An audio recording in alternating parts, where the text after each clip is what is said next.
દીકરા, મરી જતા પહેલાં વચન પૂરું કર. રામલાલના નબળા અવાજમાં બિહાનનું હૃદય ધ્રુજી ઉઠ્યું.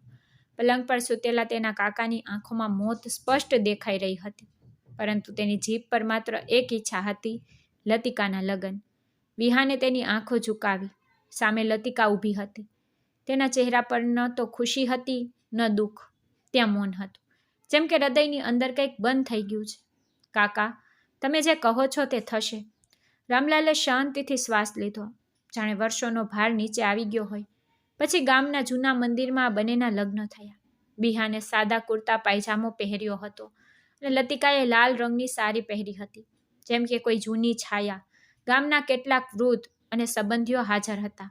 લગ્ન પછી લતિકા નાના ઓરડામાં બેઠી હતી. બિહાન અંદર આવ્યો, પછી નરમાશથી કહ્યું, મારે તમારી પાસેથી કંઈ પણ નથી જોઈતું. મેં કાકાને આપેલા વચનને પૂર્ણ કર્યું છે. તમને કોઈ પ્રકારની મુશ્કેલી નહીં આવે. તે પણ જાણતી હતી કે આ લગ્ન પ્રેમ નહીં પણ જવાબદારી છે. દિવસો પસાર થવા લાગ્યા. બિહાન ખેતરોમાં કામ કરવા જતો અને સાંજે થાકેલો આવતો. લતિકા ઘર સંભાળતી હતી. બંને વચ્ચેની વાતચીત ના બરાબર હતી.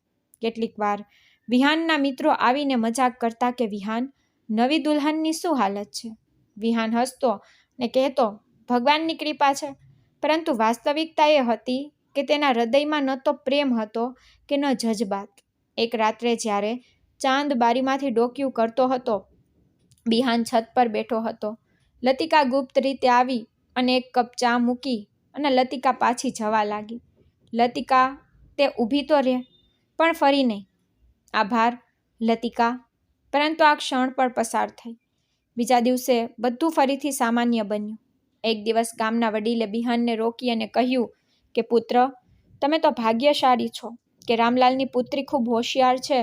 શિષ્ટાચાર કે જે તેના ઉછેરમાં છે તે આજની છોકરીઓમાં ભાગ્યે જ જોવા મળે છે.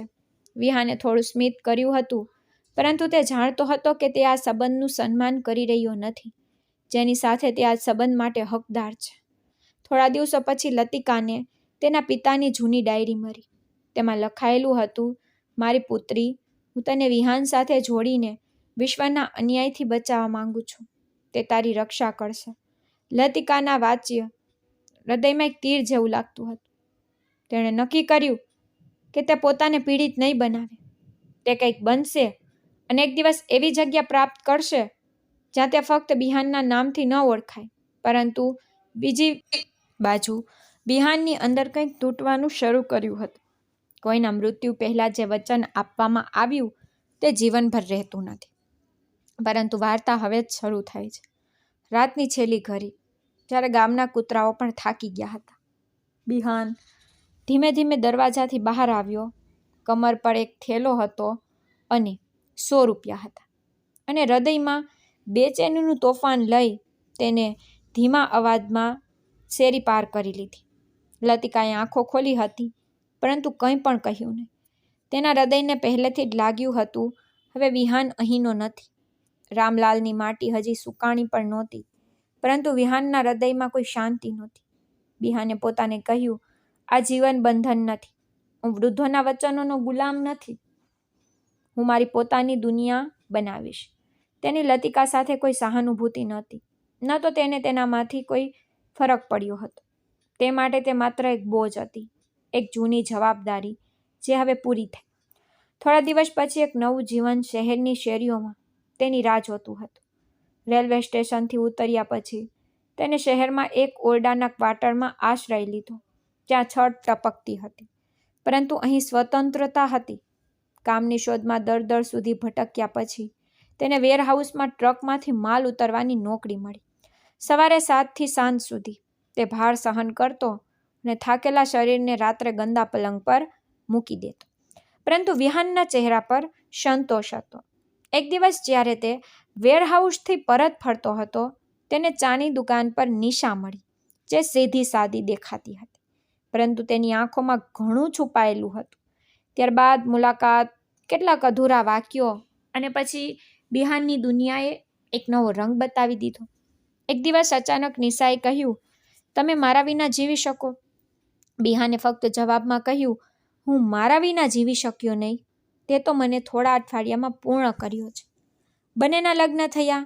ના કોઈ સમારોહ કે ના ભૂતકાળનો કોઈ ઉલ્લેખ. બિહાને તેના જૂના જીવનને સંપૂર્ણ દફનાવી દીધું. નિશા સાથેનું જીવન થોડા દિવસો માટે બિહાનને પ્રકાશમાં દેખાવા લાગ્યું, પરંતુ તે પછી તે જ ગરીબી, સફળતાઓ. ટૂંક સમયમાં નિશા તે મહેનતું પરંતુ ખાલી વ્યક્તિથી કંટાળી ગઈ. તેની આંખોમાં સપના હતા. કહેવા લાગી, તમે ફક્ત મોટા વચનો આપ્યા હતા બિહાન, પરંતુ તમે પોતે અપૂર્ણ છો. તમે મને શું પૂર્ણ કરશો? નિશાના અવાજમાં ગુસ્સો હતો, પણ તે અહીં ચૂપ રહ્યો, કારણ કે તેની પાસે કંઈ નહોતું. બીજી બાજુ લતિકા ગામમાં દિવસ અને રાત પોતાને સંવારતી હતી. બિહાન ચાલ્યો ત્યારે તેની આંખોમાં આંસુ નહોતા. લોકોએ અફવાઓ ઊભી કરી. બિહાન તેની પત્નીને છોડી ગયો અને ભાગી ગયો. તે તો હતો જ નાકામ. લતિકાએ બધું સાંભળ્યું, પણ જવાબ આપ્યો નહીં. અંદર અંદર તેણે એક નિર્ણય લીધો કે તે પોતાને કોઈના નામની મોથા જ થવા દેશે નહીં. જ્યારે નિશાની ફરિયાદોએ વિહાનને તોડી નાખ્યો, ત્યારે તેને યાદ આવ્યું કે લતિકાએ ક્યારેય કોઈ ફરિયાદ કરી નથી. તેણે ક્યારેય કશું કહ્યું નહીં, પરંતુ તેની વાત પર શાંત હોતી. એક રાત જ્યારે વરસાદ વધુ તીવ્ર હતો, નિશાએ અવાજ સાથે દરવાજો બંધ કર્યો અને કહ્યું, હું વધુ સહન કરી શકીશ નહીં. હું જાઉં છું. વિહાન સામે ફરી તે જ ખાલી ઓરડો હતો. વિચાર્યું કદાચ મેં જે છોડી દીધું તે વાસ્તવિક જીવન હતું, પરંતુ હવે પાછા ફરવાનો કોઈ રસ્તો નહોતો. દરરોજ સવારે તેને લાગે છે કે જાણે તે બંધ ઘૂંટણમાં શ્વાસ લેતો હોય. ઓરડાની દિવાલ, તે જ જૂનો પલંગ, એ જ ટપકતી છત અને જૂની બેગ જે ખૂણામાં રાખવામાં આવી છે, જેમાં કોઈ સ્વપ્ન અથવા કામ પર જવાની કોઈ આશા ન હતી. હવે તે ફક્ત તેના પેટને ભરવાની મજબૂરી બની ગઈ હતી. ત્યાં કોઈ ઉત્સાહ નથી. એક દિવસ વેરહાઉસના મેનેજર આવ્યા અને કહ્યું, પગાર આજથી અડધો થશે, માલ તો આવતો નથી. આ સાંભળી જમીન વિહાનના પગ નીચેથી લપસી ગઈ. તે પહેલેથી જ કોઈક રીતે જીવી રહ્યો હતો. પછી ભાડું અને 2 જોડી કપડાં બધું તેના માટે બોજ થઈ ગયા. એક સમય એવો આવ્યો કે 3 દિવસ સુધી તેના શરીરમાં કંઈ પણ ગયું નહોતું. ચોથા દિવસે જ્યારે તે વેરહાઉસ પર પહોંચ્યો, ત્યારે ચાલતી વખતે તેના પગ કંપવા લાગ્યા. તે જમીન પર પડ્યો. કેટલાક લોકોએ કહ્યું, કોઈ તેના ચહેરા પર પાણી નાખો, પરંતુ બિહાનની આંખો બંધ થઈ ગઈ હતી. તેનો ચહેરો પીળો થઈ ગયો હતો. તેને નજીકની સરકારી હોસ્પિટલમાં મોકલવામાં આવ્યો. તેનું શરીર નિર્જીવ બની ગયું હતું, જેમ કે કોઈએ તેને જીવન ખેંચ્યું છે. એક નર્સ જે છેલ્લા ઘણા કલાકોથી ફરજ પર હતી, બિહાનના પલંગની નજીક અટકી ફાઇલ ખોલી અને વોર્ડ બોયને કહ્યું, આ કેસ તો ફક્ત ભૂખનો છે. 4 દિવસથી કંઈ પણ ખાધું નથી. આ લોકો મજૂર હોવા છતાં પોતાનું ધ્યાન રાખતા નથી. પછી જ્યારે સફાઈ કરનારી મહિલા વિહાનના પલંગ નીચે સફાઈ કરી રહી હતી, ત્યારે વિહાનના ખિસ્સામાંથી એક ફોટો બહાર આવ્યો. રામલાલ અને લતિકાની આ જૂની તસવીર હતી. બિહાને 2 દિવસ પછી હોશ આવ્યું. તેણે તેની આંખો ખોલી અને લાંબો શ્વાસ લીધો. પછી અહીં અને ત્યાં જોયું. હોસ્પિટલના રૂમમાં મૌન હતું. જ્યારે નર્સ દવા રાખવા માટે આવી, ત્યારે બિહાને તેની તરફ જોયું. તમે કેમ છો? નર્સે નરમાશથી પૂછ્યું. બિહાને ભાગ્યે જ માથું હલાવ્યું. નર્સ નરમ સ્વરમાં બોલી, જો તમે જીવંત છો તો જીવવાનું શીખો. આ સ્થિતિમાં પોતાને છોડશો નહીં. જ્યારે નર્સ દવા લાવી, ત્યારે બિહાને પૂછ્યું, આ હોસ્પિટલ ક્યાં છે? આશ્ચર્યજનક રીતે નર્સે કહ્યું, તને આ યાદ પણ નથી. આ કોલકાતાની એક સામાન્ય હોસ્પિટલ છે. વિહાને હળવા સ્મિતથી હકાર આપી. આત્મા હવે ફરીથી ચાલવા માટે તૈયાર થઈ રહી હતી, પરંતુ મુસાફરી હજી બાકી હતી. પછી હૃદયમાં નિર્ણય લીધો, પાછા જવું છે.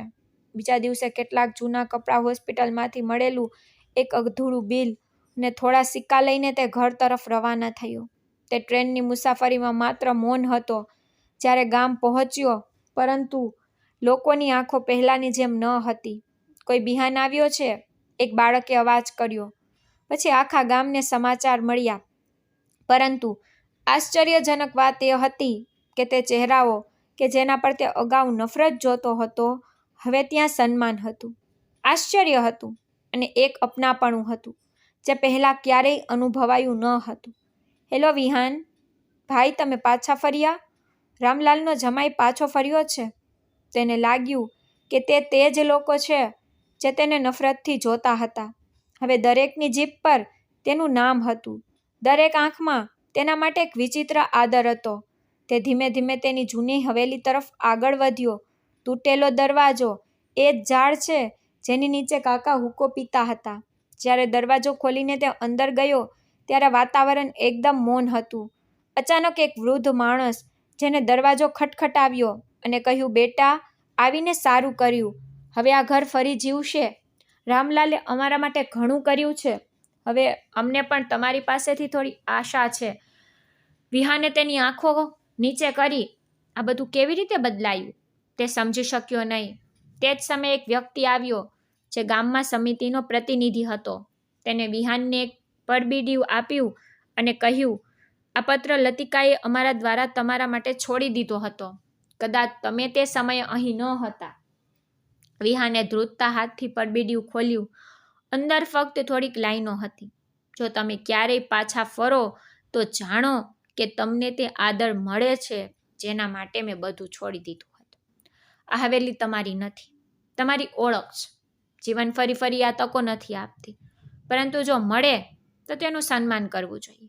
આ દરેક શબ્દ વિહાનના આત્મામાં ઉતરતો હતો, જે આજે તેના નામે ગામમાં પોતાને ધિક્કારતો હતો. તે આજે લતિકાના સપના અને રામલાલની પ્રતિષ્ઠાનું બધું જ છે. એક ખૂણામાં બેસીને વિહાન લાંબા સમય સુધી વિચારતો રહ્યો. પછી સૂઈ ગયો. સૂર્ય હજી સંપૂર્ણ ઉગ્યો નહોતો, પરંતુ ગામની હવામાં એક અલગ આંદોલન હતું. વિહાને હવેલીના આંગણામાં બેઠા બેઠા ત્યાંથી પસાર થતા કેટલાક યુવકો વચ્ચેની વાત સાંભળી. આજે ફરીથી આવી રહી છે, એક મોટી કારમાં, સરકારી રૂતબા સાથે. હવે ચૌધરી પણ તેની સામે ઊભા રહેતા પહેલા 2 વાર વિચારે છે. તે જ સમયે એક છોકરો દોડતો આવ્યો હતો, જેને તે બાળપણથી જ જાણતો હતો. તે કહેવા લાગ્યો, વિહાનભાઈ, લતિકા દીદી આવી રહી છે. આખું ગામ તેનું સ્વાગત કરવા તૈયાર છે. વિહાન વિચારવા લાગ્યો, તે લતિકા જેને મેં છોડી દીધી. તે કહેવા લાગ્યો, શું કરવા આવી રહી છે? અરે ભાઈ, તે સરકાર દ્વારા આવે છે. હવે તે મોટી અધિકારી છે, ડીએસપી, કંઈક એમ જ કહેવાય. છોકરો અજાણ હતો, પરંતુ તેના શબ્દો વિહાનના હૃદયને ચીરી ગયા. વિહાને જરીબથી દરવાજો બંધ કરી હવેલીની અંદર ગયો. તેનું મન જટિલ હતું. તેને તે ક્ષણ યાદ આવી જ્યારે લતિકા શાંતિથી ચા રાખી ફરી ગઈ હતી. બપોર સુધીમાં આગ અલગ રંગમાં રંગાઈ ગયું હતું. બજારોની દુકાન પર એક નવો રંગ કરવામાં આવ્યો હતો. રસ્તાઓ સાફ કરવામાં આવી રહ્યા હતા. ચોપાલની સામે એક મોટું બેનર હતું, માનનીય લતિકા રામલાલ નાયબ કમિશનરનું સ્વાગત છે. વિહાનની નજર બેનર પર અટકી ગઈ. કમિશનર? વિહાન તેના કાન પર વિશ્વાસ કરી શક્યો નહીં.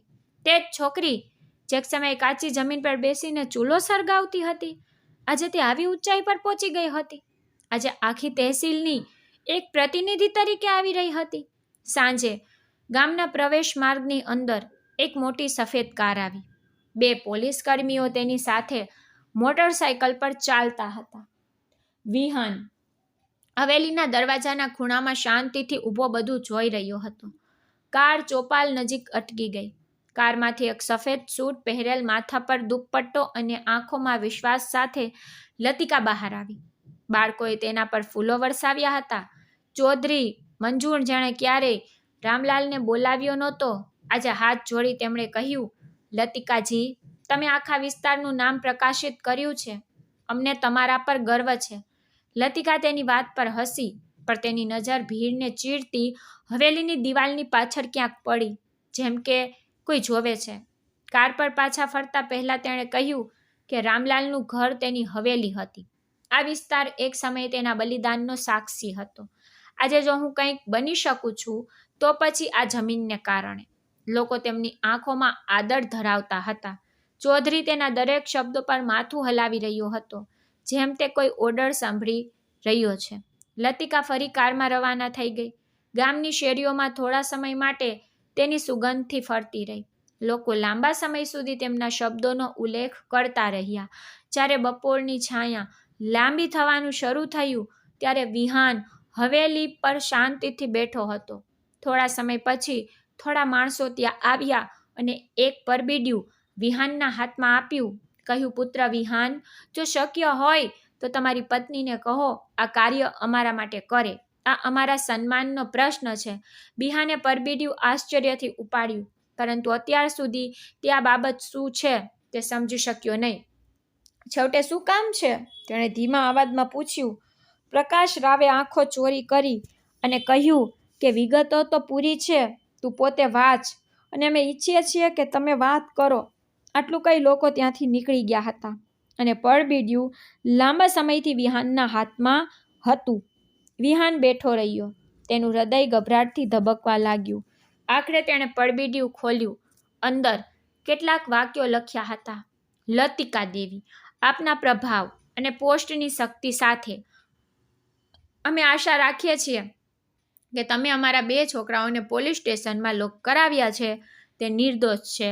જો તમે ભલામણ કરો છો તો આ વાત શાંત થઈ શકે છે અને આખો સમુદાય તમારા માટે આભારી રહેશે.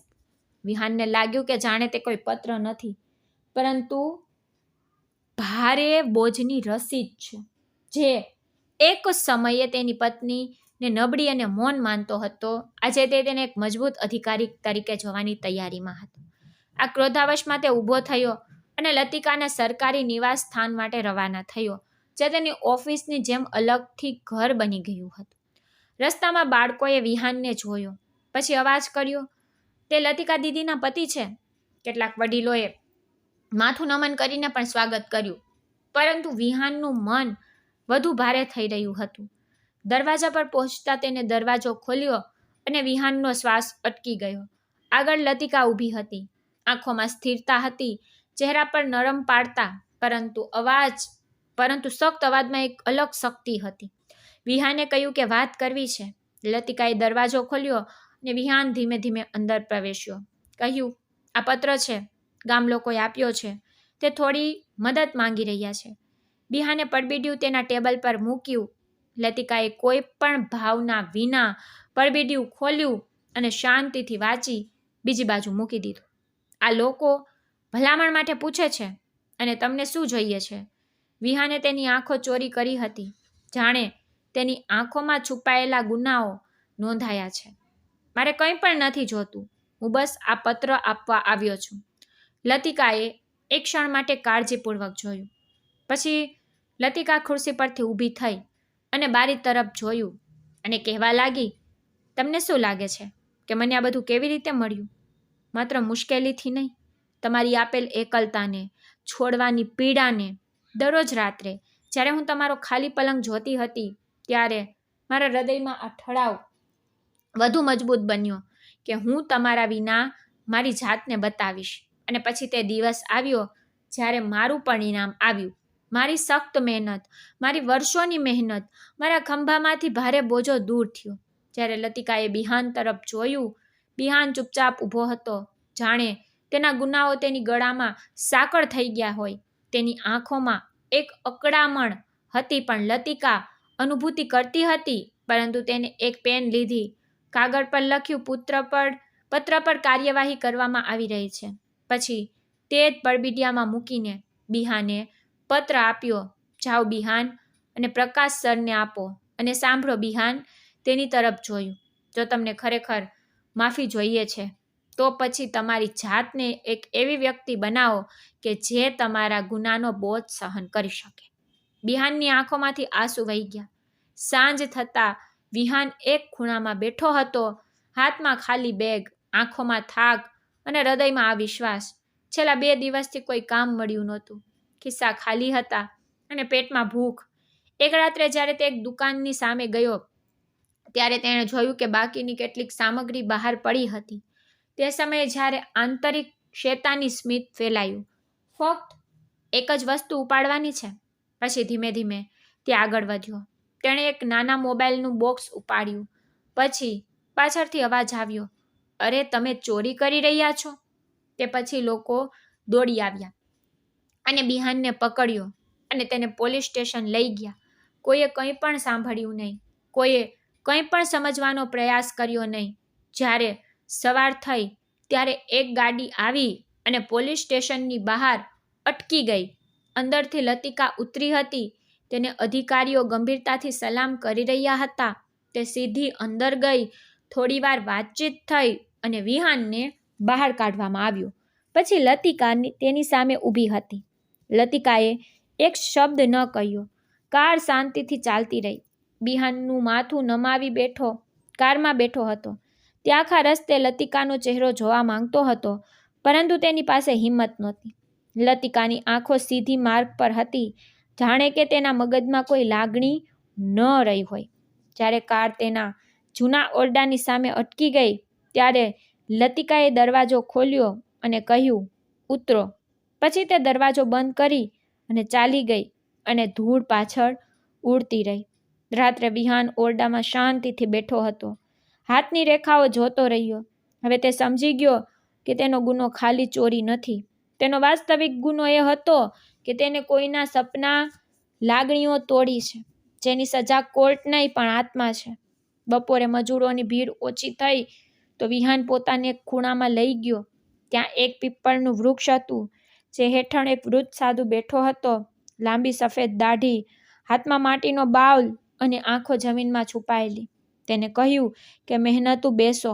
તમારા કપાળ પર જવાબદારીઓની રેખાઓ ખૂબ ઊંડી થઈ ગઈ છે. વિહાનનું ધ્યાન અટક્યું.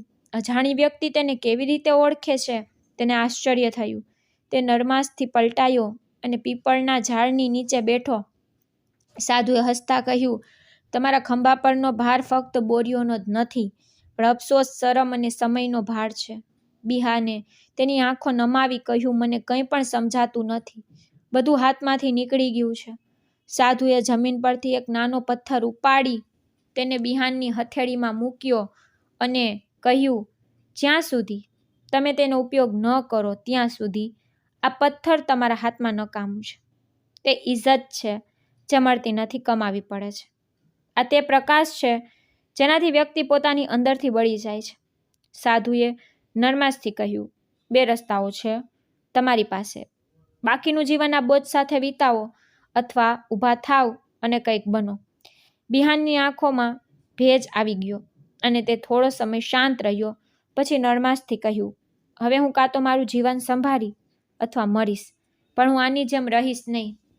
સાધુએ આશીર્વાદ આપ્યો કે જા મહેનતુ. બીજા દિવસે સવારે જ્યારે સૂર્ય બહાર આવ્યો ત્યારે તે પહેલાંથી અલગ હતો. તે વેરહાઉસ પર પહોંચ્યો અને પછી તે જ જૂનું કામ શરૂ થયું. આ વખતે તેણે બોજ છાતીમાં ઊભા કર્યા, માથા પર નહીં. તે જાણતો હતો કે આ કાર્ય અસ્થાયી છે, પરંતુ તે જે સન્માન મેળવવા માંગે છે તે તેના પાયાનો પાયો હતો. દરરોજ તે જલ્દી આવે છે અને અંતથી વધારે સમય કામ કરે છે. બાકીના મજૂરો તેને મજાકથી કહેતા, ઓય વિહાન, તું તો નવાબ બની ગયો. તેણે હસતા કહ્યું, હું નવાબ નહીં પણ માનવી બનવાનો પ્રયત્ન કરી રહ્યો છું. થોડા અઠવાડિયા પછી વેરહાઉસના મેનેજરે તેમને બોલાવ્યો. કહ્યું, તમે મહેનતુ છો. વિહાન, એક પ્રસ્તાવ છે. નવી ડિલિવરી કંપનીમાં સુપરવાઇઝરની જગ્યા ખાલી છે. જો તમે ઈચ્છો તો હું ભલામણ કરી શકું છું. વિહાનની આંખો ચમકી અને તે જાણતો હતો કે તેને આ તક તેની મહેનતથી મળે છે. તેણે આકાશ તરફ જોયું અને નરમાશથી કહ્યું, લતિકા, તેને પાછા મેળવવા નહીં, પણ હું મારી જાતને પાછી મેળવવા માટે આ કરી રહ્યો છું. સવારે પ્રકાશ ફેલાતો હતો, હવામાન બદલાતું હતું. એક દિવસ તેણે નક્કી કર્યું કે હવે તે સમય આવી ગયો છે કે તેણે લતિકા પાસે માફી માંગવી જોઈએ. તે ફક્ત શબ્દો દ્વારા જ નહીં, પરંતુ તેના કાર્યો સાથે. વિહાને નરમાશથી કહ્યું, હું માફી માંગવા આવ્યો છું જ્યારે મેં તને અવગણી છે. લતિકાએ શાંતિથી બધું સાંભળ્યું પણ કંઈ કહ્યું નહીં. વિહાન આગળ ગયો અને તેની સામે એક જૂનો કાગળ મૂક્યો. જુઓ, આ નકશો છે જે મેં મારી જમીન પર શાળા બનાવવા માટે તૈયાર કર્યો છે, મારા જેવા અશિક્ષિત એવા બાળકો માટે જેને ક્યારેય કોઈ તક મળતી નથી. લતિકાએ કાગળ હાથમાં લીધો. તેના હાથ ધ્રુજતા હતા. કાગળ પર લખેલી સીધી રેખાઓ હતી, પરંતુ તેઓ અલગ કહેતી હતી. જેમાં એક સત્ય હતું, હું ઈચ્છું છું કે આ ઉદ્ઘાટન તમે કરો. આ તમારી ઓળખ છે. લતિકાએ વિહાન તરફ જોયું. તેના ચહેરા પર એવું જ મૌન હતું જે વર્ષો પહેલા હતું. તેને માથું નમન કર્યું અને કહ્યું, તેથી જ હું તમારા દરવાજે આવ્યો છું, ફક્ત તમને કહેવા માટે કે હું બદલવાનો પ્રયાસ કરી રહ્યો છું અને પ્રયત્ન કરું છું. થોડા દિવસોમાં આખા ગામમાં ચર્ચા થઈ. વિહાન જ્યાં ખેતી કરતો હતો તે જમીન હવે એક નાની શાળામાં ફેરવાઈ રહી હતી. જ્યારે સ્કૂલ બોર્ડ લગાવવામાં આવ્યું ત્યારે તેમાં મોટા અક્ષરોમાં લખવામાં આવ્યું હતું લતિકા રામલાલ વિદ્યાલય. વિહાને સંક્ષિપ્તમાં પણ પ્રભાવશાળી શબ્દોમાં કહ્યું, આ શાળા સ્ત્રીના નામે છે જેને ફક્ત પોતાને ઓળખી નથી, તેના બદલે મારી નબળાઈઓનો અરીસો પણ બતાવ્યો. મેં મારા જીવનનો સૌથી મોટો પાઠ તેની પાસેથી શીખ્યો. લતિકાની આંખોમાં આંસુ હતા. તે જાણતી હતી કે કોઈ ઘા શબ્દોથી ભરાતા નથી, પરંતુ તે પણ સાચું હતું કે જ્યારે કોઈ વ્યક્તિ તેની ખામીઓ સ્વીકારે અને તેમણે સુધારે તો તે નવા રસ્તા પર નીકળી ગયો છે. આ રીતે વિહાન અને લતિકાએ સ્કૂલની શરૂઆત કરી અને તેના નવા જીવનની પણ શરૂઆત કરી. તો મિત્રો, જો સ્ટોરી સારી લાગી હોય તો વિડીયોને લાઈક કરો, ચેનલને સબસ્ક્રાઈબ કરો અને હા, નોટિફિકેશન બેલ જરૂરથી દબાવો જેથી કરીને તમને આગલી અપડેટ સૌથી પહેલાં મળી રહે. ધન્યવાદ.